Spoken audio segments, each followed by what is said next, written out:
3. Baik, Assalamualaikum warahmatullahi wabarakatuh. Waalaikumsalam Saya, warahmatullahi wabarakatuh.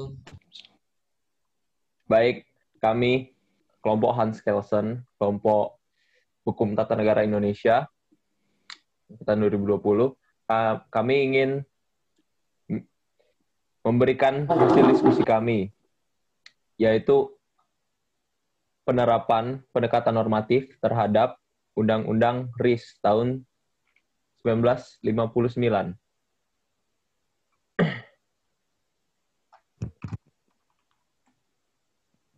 Baiklah, diawali dengan pasal yang pertama, yaitu bentuk-bentuk negara, yang akan dijelaskan oleh Teja. Silakan Teja. Baik, terima kasih moderator. Baik, di sini saya akan menyampaikan yang pertama mengenai bentuk negara Republik Indonesia di Undang-Undang RIS ini. Dalam bab pertama tentang Negara Republik Indonesia Serikat, bagian 1, pasal 1 ayat 1 berbunyi, Republik Indonesia Serikat yang merdeka dan berdaulat ialah suatu negara hukum yang demokrasi dan berbentuk federasi. Ayat 2-nya, kekuasaan berkedaulatan Republik Indonesia Serikat dilakukan oleh pemerintah bersama-sama dengan Dewan Perwakilan Rakyat dan Senat. Nah, dari sini kesimpulannya dapat kita ambil bahwasannya bentuk dari negara Indonesia dalam RIS ini adalah federasi, tetapi tetap menganut sistem demokrasi dan berlandaskan hukum.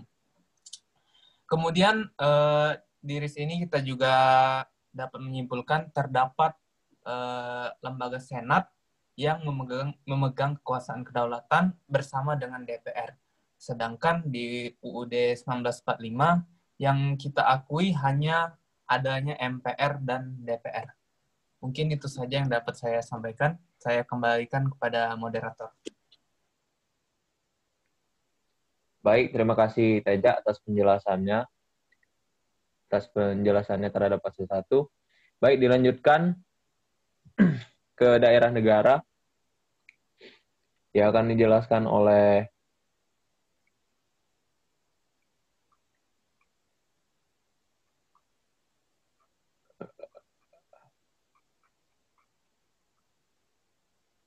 Arin. Silakan Arin. Baik, terima kasih moderator. Bagian kedua itu adalah daerah negara.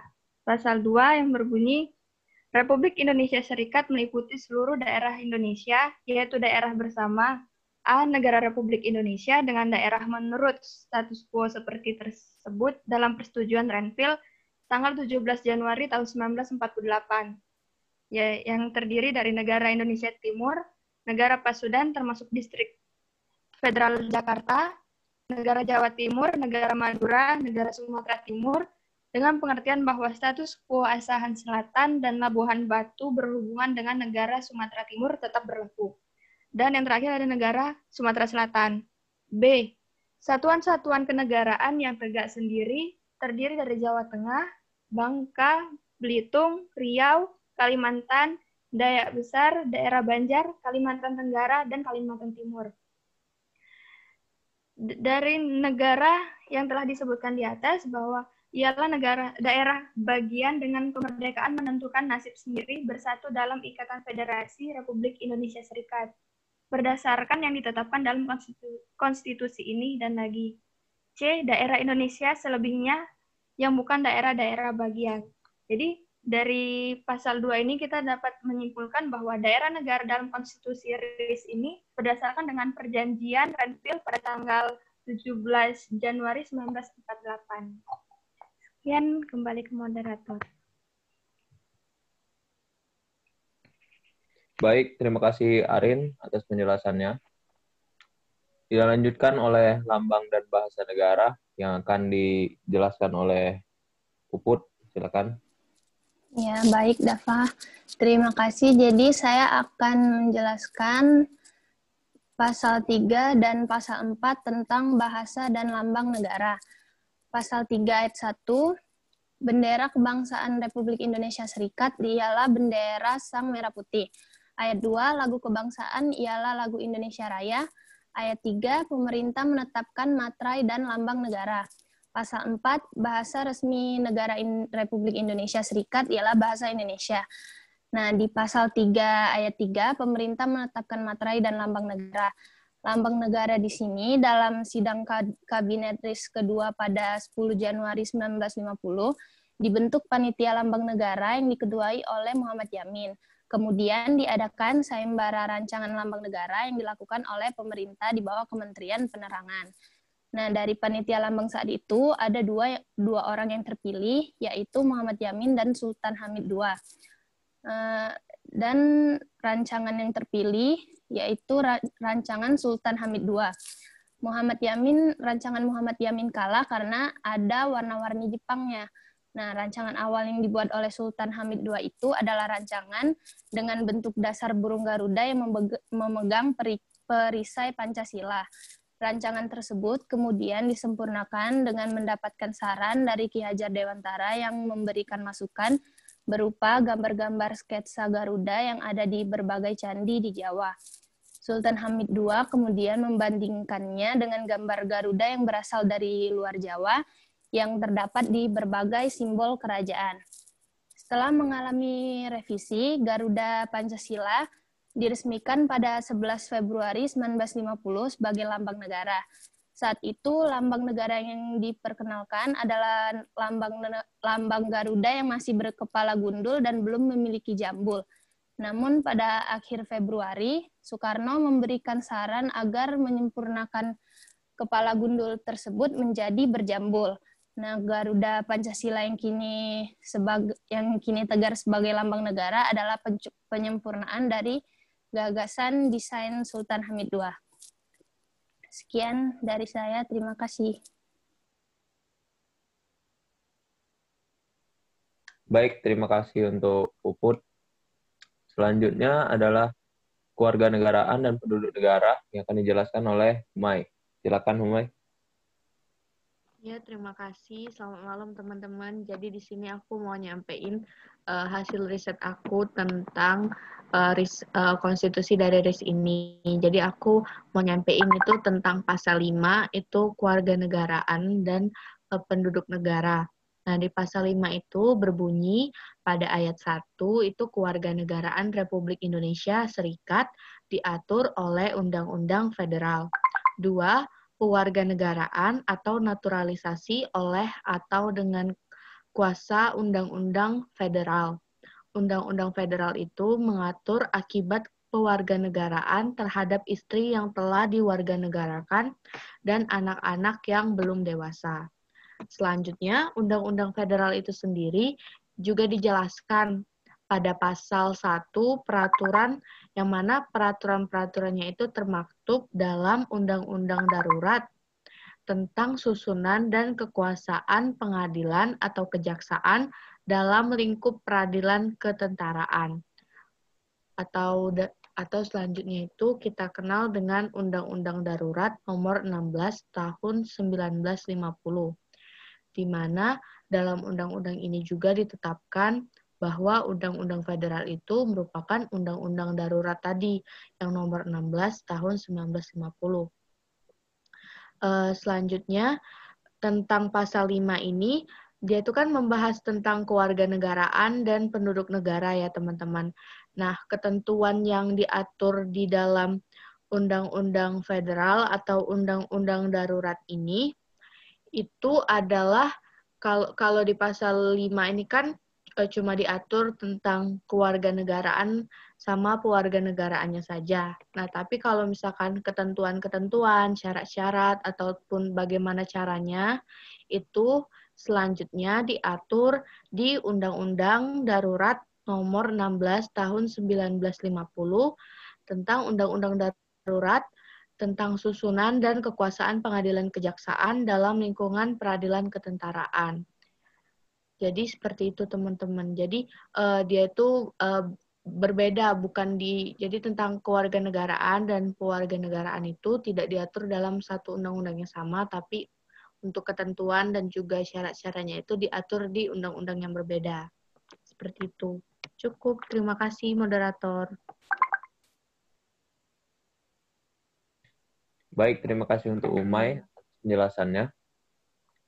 Selanjutnya, penjelasan tentang asas-asas dasar yang akan dijelaskan oleh Abid. Silakan Abid. Baik, terima kasih moderator. Baik, pada bagian ini saya akan menjelaskan tentang asas dasar pada Konstitusi Republik Indonesia Serikat.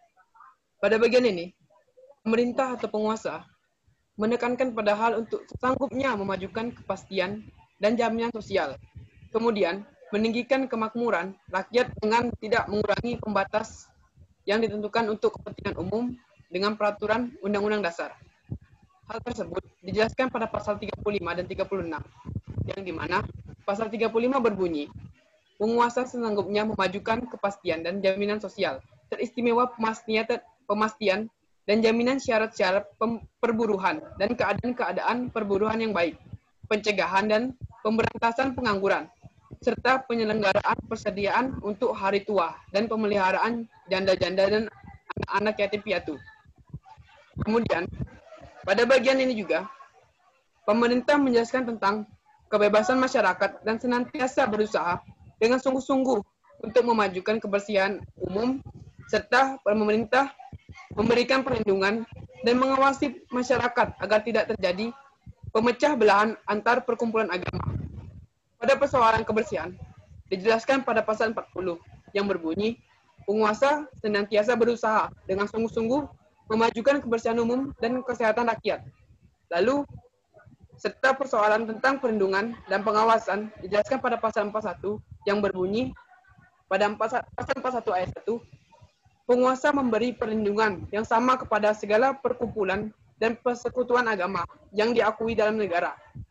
Pada ayat 2, penguasa mengawasi supaya segala persekutuan dan perkumpulan agama patuh taat kepada undang-undang, termasuk aturan-aturan hukum yang tak tertulis.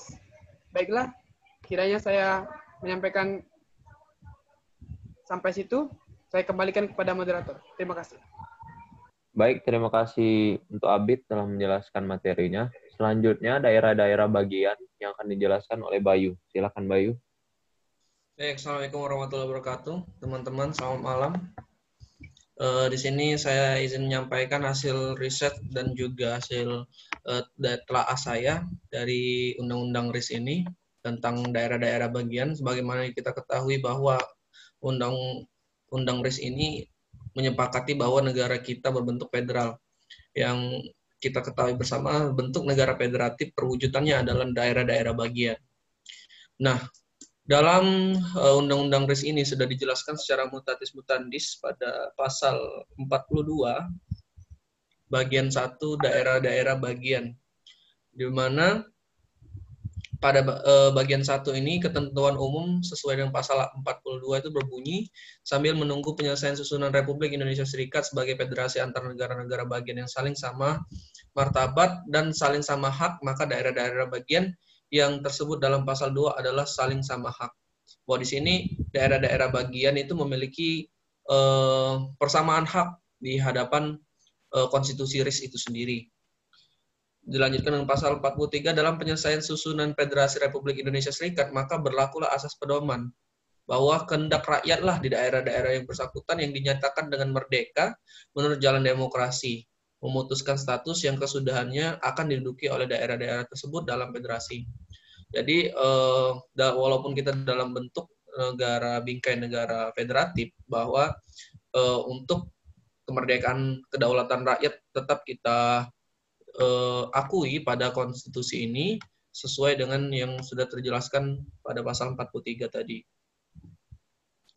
Nah, yang perlu diperhatikan di sini bahwa pada babak kedua negara-negara itu pasal 46 disebutkan bahwa ayat 1, negara-negara yang baru dibentuk membutuhkan pengakuan undang-undang federal. Nah, untuk menjadi negara-negara baru atau negara-negara yang baru, negara-negara bagian yang baru, bahwa di dalam konstitusi RIS ini membutuhkan pengakuan undang-undang federal itu sendiri.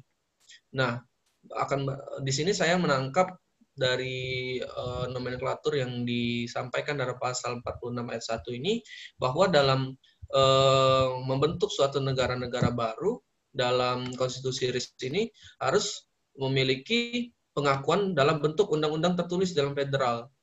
Nah, dilanjutkan pada pasal 46 ayat 2, Undang-Undang Federal tidak memberikan status negara kepada daerah-daerah yang dipandang tidak akan sanggup melaksanakan dan memenuhi hak-hak, kekuasaan, dan kewajiban-kewajiban suatu negara. Nah, di sini kita memiliki kesimpulan tidak semua negara bagian yang mendapatkan Undang-Undang Federal ini, hanya negara-negara bagian yang memiliki kesanggupan untuk melaksanakan hak-hak dan kekuasaan sebagaimana sudah diatur. Selanjutnya pada pasal 47 disebutkan aturan ketatanegaraan negara-negara haruslah menjamin hak atas kehidupan rakyat sendiri kepada sebagai persekutuan rakyat di dalam lingkungan daerah mereka itu dan harus pula mengadakan kemungkinan untuk mewujudkan hal secara kenegaraan dengan aturan-aturan tentang penyusunan persekutuan itu secara demokrasi dalam daerah-daerah otonomi. Nah, di sini saya menarik kesimpulan bahwa dalam bentuk daerah-daerah bagian di sini sudah menjadi ciri khas dari bentuk negara federatif itu sendiri. Akan tetapi dalam bentuk negara-negara bagian ini hanya beberapa negara bagian saja yang diakui undang-undang federal sebagaimana sudah kita baca bersama tadi. Nah, dalam hal ini berarti bahwa negara-negara bagian tersebut tidak serta-merta membentuk negara terus langsung diakui oleh undang-undang federal. Berarti di sini bahwa negara bagian tersebut harus memiliki syarat-syarat tertentu, syarat-syarat yang khusus seperti dirasa sanggup untuk melaksanakan dan memenuhi hak-hak, kekuasaan dan kewajiban suatu negara sebagaimana sudah diatur dalam Undang-Undang RIS ini. Barulah negara-negara bagian tersebut disebut sebagai negara bagian dari negara Republik Indonesia Serikat itu sendiri. Mungkin itu cukup dari saya tentang negara-negara bagian dari konstitusi RIS ini.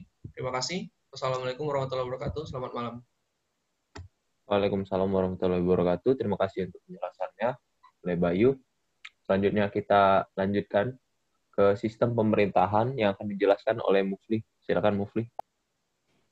Oke, terima kasih moderator. Assalamualaikum warahmatullahi wabarakatuh. Shalom, Om Swastiastu, Namo Buddhaya, salam kebajikan untuk kita semua. Pada hari ini saya akan menjelaskan mengenai sistem pemerintahan menurut Konstitusi Republik Indonesia Serikat.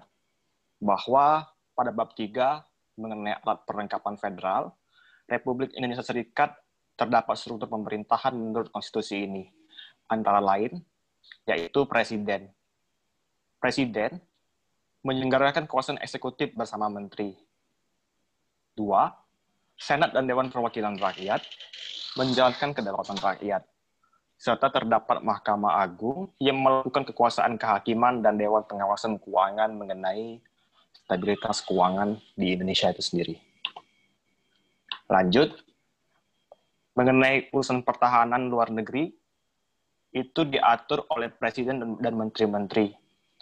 Namun, disebut sebagai Departemen Pertahanan dan Departemen Luar Negeri. Hal ini pun sesuai dengan pasal 183 Konstitusi Republik Indonesia Serikat, yaitu bahwa terdapat perbedaan dengan undang-undang yang lain bahwa untuk menyatakan perang harus mendapatkan persetujuan dari Dewan Perwakilan Rakyat dan Senat.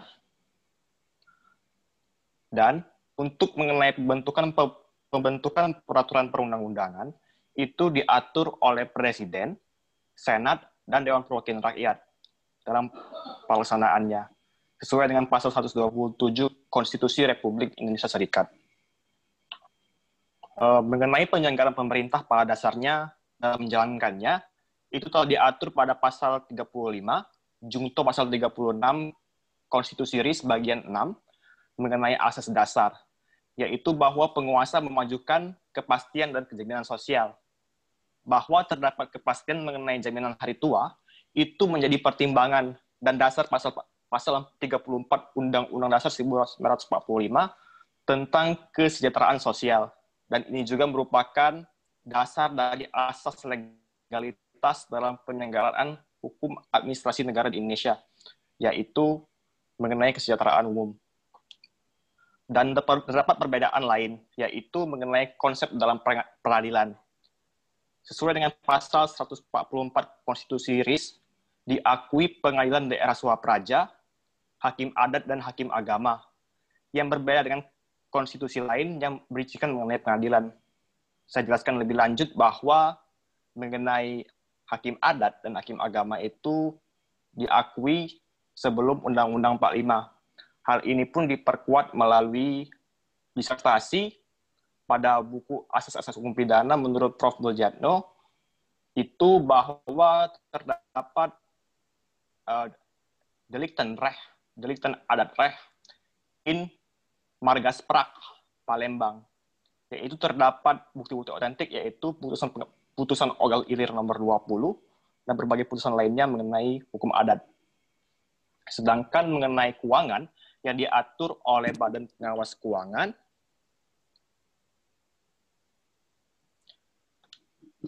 sesuai dengan pasal 164, untuk mengenai alat tukar pembayaran itu diatur melalui Undang-Undang Federal yang pada dasarnya akan diatur pada Undang-Undang Dasar Sementara 1950. Sekian, cukup. Terima kasih, moderator. Om Santi, Om Namo Buddhaya. Assalamualaikum warahmatullahi wabarakatuh. Waalaikumsalam warahmatullahi wabarakatuh. Terima kasih untuk Mufli atas penjelasannya terkait sistem pemerintahan. Selanjutnya, kita akan melanjutkan pada struktur negara RIS yang akan dijelaskan oleh Reza. Ini dia. Silahkan, Reza. Terima kasih moderator. Baik, di sini saya akan menjelaskan mengenai struktur negara di dalam konstitusi RIS. Sesuai dengan bab 3 mengenai perlengkapan Republik Indonesia Serikat, jadi mengenai ketentuan umumnya, alat-alat perlengkapan Federal Republik Indonesia Serikat itu terdiri dari Presiden, Menteri-Menteri, Senat, Dewan Perwakilan Rakyat, Mahkamah Agung Indonesia, dan Dewan Pengawas Keuangan. Jadi, terdapat beberapa perbedaan di konstitusi RIS ini, yang dimana negara kita adalah negara federal. Jadi presiden hanya berfungsi sebagai kepala negara saja. Yang berfungsi sebagai kepala pemerintahan itu adalah parlemen. Kemudian di negara federal ini terdapat senat. Bisa di-scroll ini. Di senat. Senat. Bawah lagi. Lagi. Di bagian senat. Terus. Lagi, terus. Baik.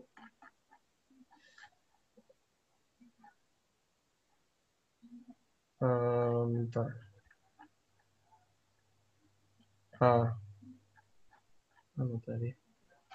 Bentar ya. Tunggu bentar. Nah, jadi Senat ini adalah perwakilan di daerah-daerah bagian. Setiap daerah itu mempunyai 2 anggota di dalam Senat. Senat itu mengeluarkan 1 suara. Kemudian di dalam keuangan di sini di RIS ini terdapat Dewan Pengawas Keuangan. Tapi kalau sekarang sudah menjadi Badan Pengawas Keuangan. Di sini juga yang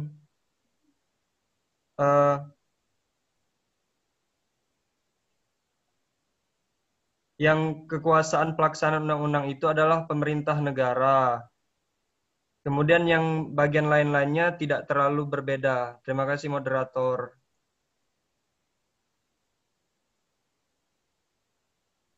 Baik, terima kasih untuk Reza. Selanjutnya, ketentuan umum pemerintahan yang akan dijelaskan oleh Raudi. Silakan Raudi. Izin moderator, mungkin izin menambahkan sedikit dari yang disampaikan oleh saudara Reza tadi. Baik, Mungkin Bayu silahkan. maksud teman saya Reza tadi itu adalah Badan Pemeriksa Keuangan, bukan Badan Pengawas Keuangan tadi, moderator. Terima kasih, cukup. Terima kasih Saudara Baik, Bayu sudah sama-sama. mengingatkan. Terima kasih Sama-sama, Saudara Bro. Bayu dan Reza. Selanjutnya ketentuan umum pemerintahan yang akan dijelaskan oleh Rodi. Silakan Rodi. Oke, terima kasih moderator. Assalamualaikum warahmatullahi wabarakatuh. Di sini saya akan menjelaskan tentang ketentuan-ketentuan umum. Yang kita ketahui, RIS ini menganut sistem pemerintahan federal. Kemudian pada pasal 117 dijelaskan, pada ayat 1 dijelaskan, pemerintahan federal atas Indonesia sekedar tidak diwajibkan pada alat-alat perlengkapan yang lain dijalankan oleh pemerintahan Republik Indonesia Serikat.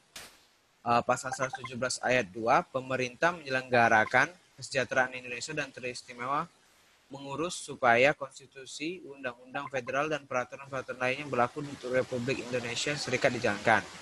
Oke, yang terdapat di pasal 118 terdapat ayat 1 dapat berbunyi, Presiden tidak dapat diganggu-gugat, yang dimana ini tidak berlaku lagi untuk sekarang karena ini sudah tidak sesuai dengan sistem pemerintahan yang kita anut sekarang. Dan pada pasal 120 Dewan Perwakilan ayat 1 Dewan Perwakilan Rakyat mempunyai hak interpelasi dan hak menanya. Dan selanjutnya kita tahu pada sistem di RIS ini terdapat Senat, di mana pada pasal 123 ayat 1 pemerintah mendengarkan Senat tentang segala hal apabila dianggapnya perlu untuk itu. Pasal 123 ayat 2, Senat dapat memberikan nasihat kepada pemerintah atas kehendaknya sendiri tentang segala hal apabila dianggapnya perlu untuk itu. Oke, baik. Selanjutnya langsung ke pasal 124 ayat 1, Senat dapat baik dengan lisan maupun dengan tertulis meminta keterangan pada pemerintah. Yang kedua, pemerintah memberikan keterangan itu kecuali jika menurut timbangannya hal itu berlawanan dengan kepentingan umum Indonesia Serikat. Ini diserta pegawai-pegawai di RIS ini diangkat dengan undang-undang federal seperti yang dijelaskan pada pasal 125. Pegawai-pegawai Republik Indonesia Serikat diangkat menurut aturan yang ditetapkan dengan undang-undang federal. Yang terakhir itu pasal 126, Presiden memberikan tanda-tanda kehormatan yang diadakan dengan undang-undang federal. Sekian dari saya, terima kasih. Baik, terima kasih untuk Raudi dan terima kasih untuk teman-teman saya yang telah menjelaskan keseluruhan dari tentang pendekatan normatif, tentang penerapan pendekatan normatif di Undang-Undang RIS tersebut. Selanjutnya, saya akan menyimpulkan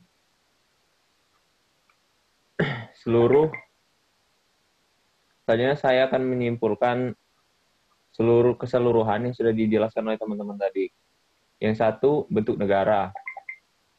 Simpulannya di sini yaitu negara Indonesia RIS ini adalah negara federasi, tetapi masih menganut sistem demokrasi dan berlandaskan hukum. Kemudian terdapat Senat yang memegang kekuasaan kedaulatan bersama dengan DPR.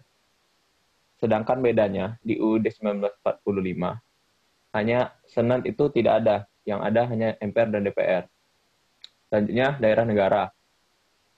Disimpulkan bahwa daerah negara dalam konstitusi RIS itu berdasarkan perjanjian Renville tanggal 7 Januari 1948, yang isinya Belanda hanya mengakui Jawa Tengah, Yogyakarta, dan Sumatera sebagai wilayah Republik Indonesia, dan wilayah-wilayah tersebutlah yang menjadi daerah Indonesia pada saat konstitusi RIS itu diterapkan.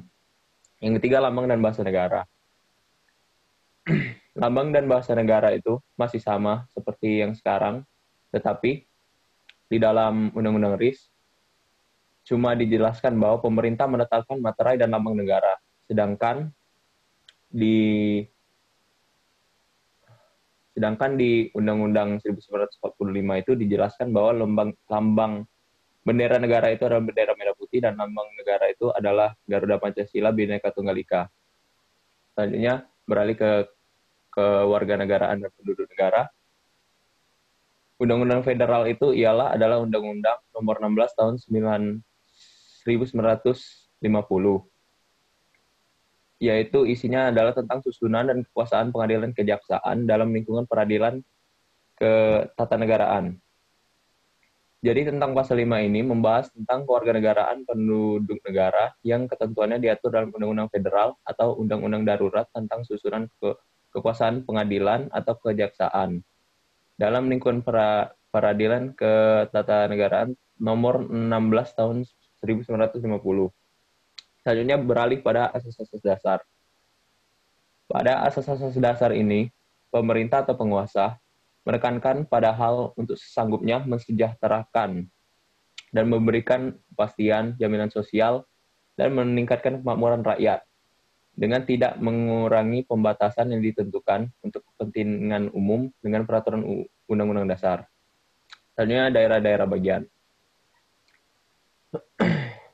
Daerah-daerah bagian di dalam konstitusi RIS ditetapkan pada pasal 42 itu, mereka semua itu mempunyai kesamaan hak. Dan pada pasal 43, walaupun Indonesia merupakan negara federasi, Indonesia masih mempunyai kedaulatan rakyat yang tetap diakui, sebagaimana pasal 43 tersebut. Dan dijelaskan lagi, untuk menjadi negara bagian yang baru membutuhkan pengakuan Undang-Undang Federal dalam Undang-Undang tertulis.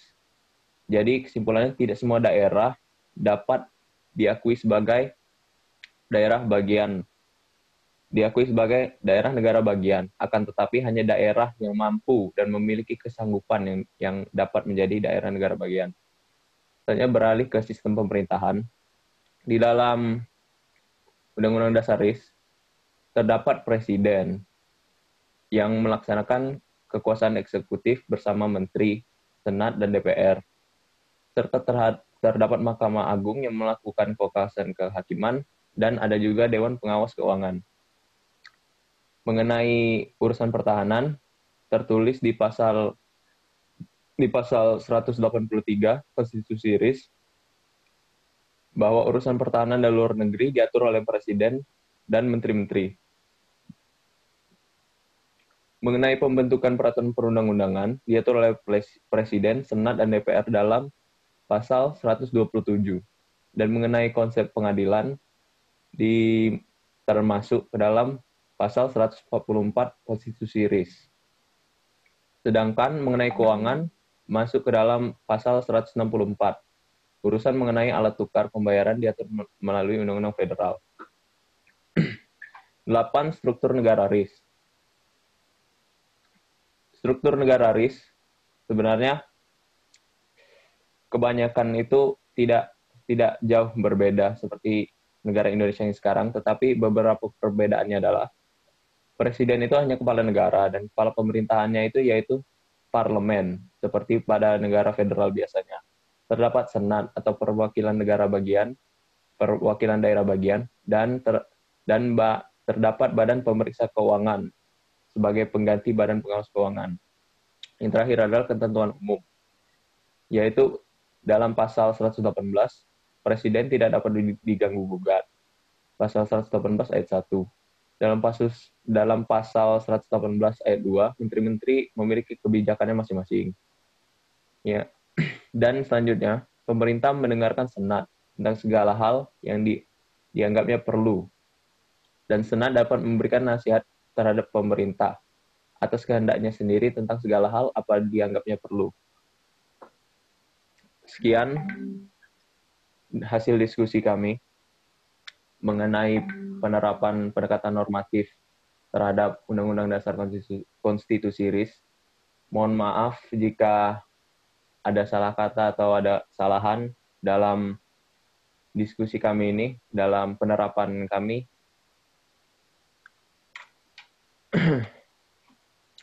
Dan sekian, terima kasih.